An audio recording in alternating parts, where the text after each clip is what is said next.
আসসালামু আলাইকুম ওয়া রাহমাতুল্লাহ। এটা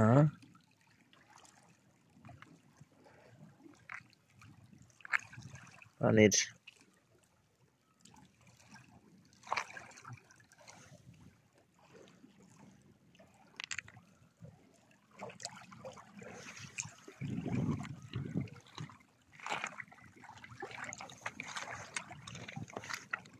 বুঝতেছি না বিষয়টা কি।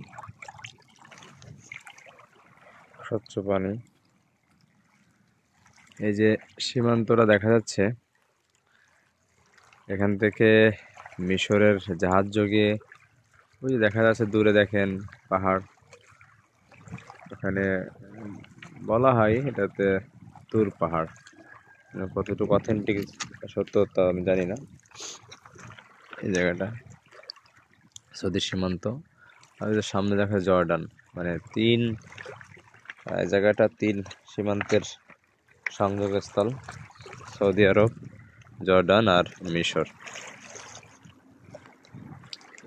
কি স্বচ্ছ পানি দেখেন, পানিটা নীল।